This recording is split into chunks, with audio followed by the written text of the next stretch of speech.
Hey, all right, guys, doing? It's your boy, Rashad PG, aka Rashad Swab. This is For the Record, aka OnThaCusp podcast.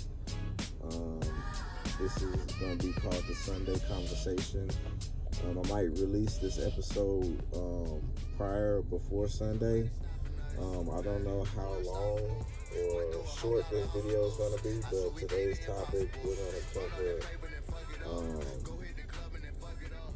a book. It's a book, a topic in a book. I'm creating a book. I put a video about the book, but I ain't go too much into the details of the book.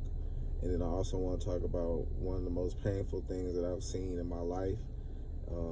So without further ado, let's jump in. So, I'm kind of emotional because I'm thinking about when I first seen my baby sister, my sister, and her kids, my nieces and nephews. I was on my way to Houston, and I got a call from my sister that, they was in the dire need. They was in a bad situation. They were staying in a hotel, so she gave me the address. I drove to the hotel, and I waited outside for about, I think I want to say 20 or 30 minutes.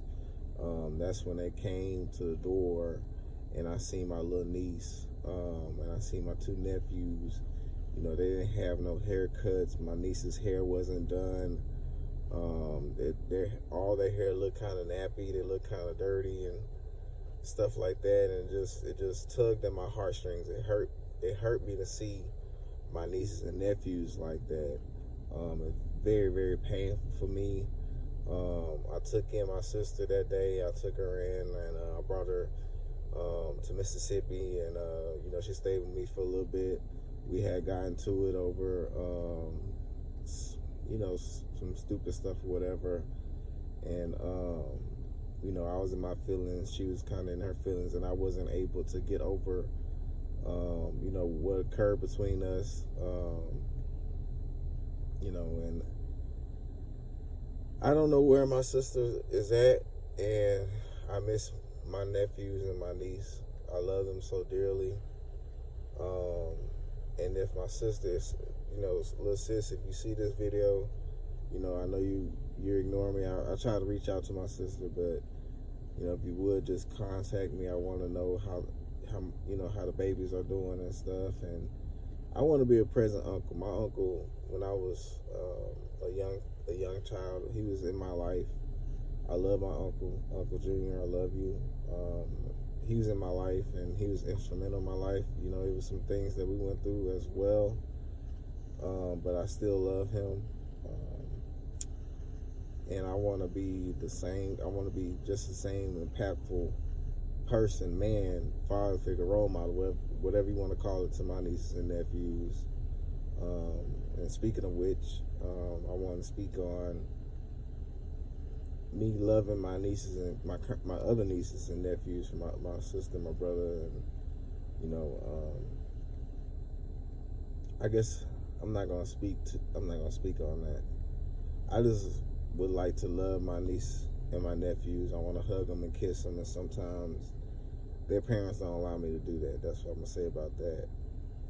Saying, they might say they sick or something like that. They're always sick when I want to try to get a hug, or so it is what it is. But I'm emotional about my nieces and nephews. I love them, and I don't want to see them like that. I don't want to see my family, my sister. I want to see people that I love struggle.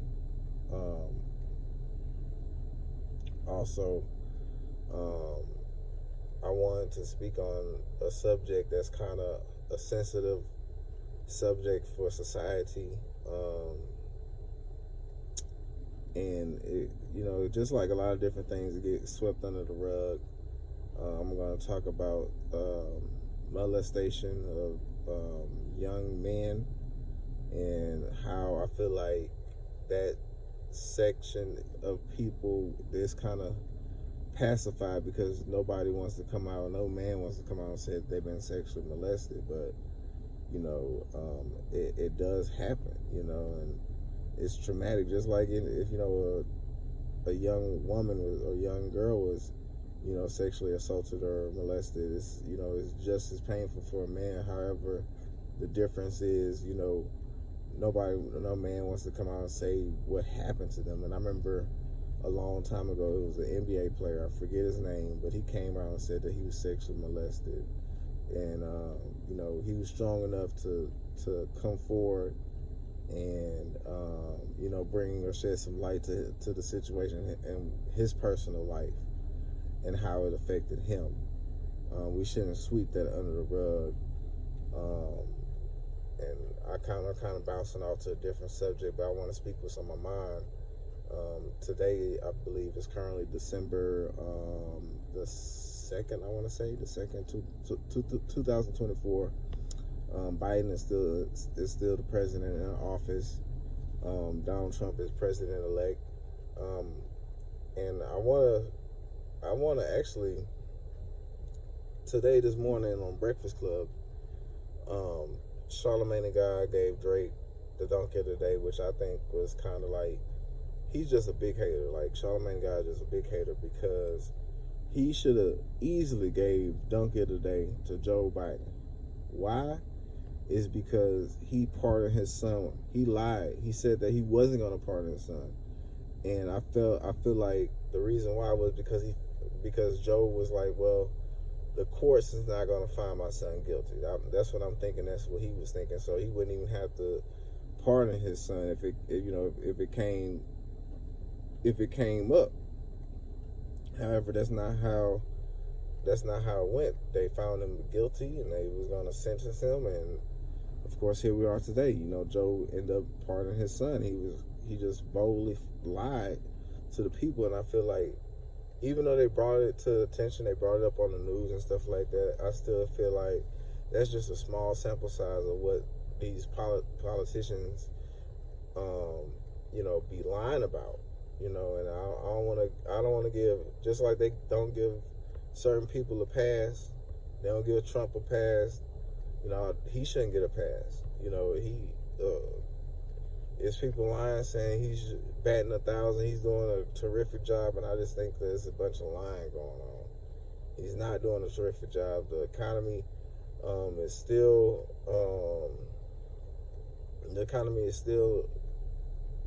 it's like a bend up or don't break type of economy that we're dealing with right now.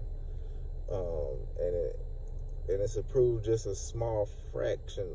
It's improved over the last few days or 100 days or so, I want to say.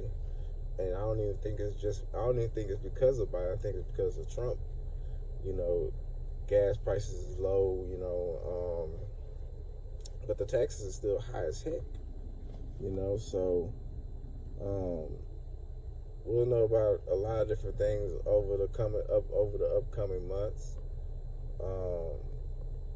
I do want to give a shout out to my brothers Southwest. I give a shout out to my brother Southwest. I talked to him not too long ago, and he uplifted me. Telling me the type of person that I was in college.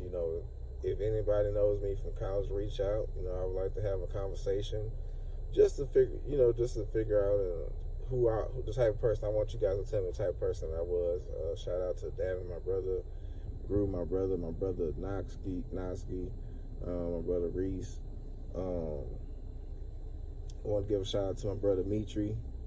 I'm gonna be reaching out to you here soon, and I just appreciate everybody who was supportive in my life, and I feel like we should all get together and we should all pray for each other, pray for one another, because that's the only way things are going to change. I literally believe in God and how powerful prayer is, and if we pray for each other, there's nothing that's going to be able to penetrate not only our bond, but whatever that we formulate that we're trying to achieve in our life. And I pray that everybody is successful.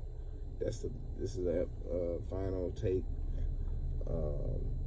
that I want to express on the Cusp podcast. Y'all have a good one.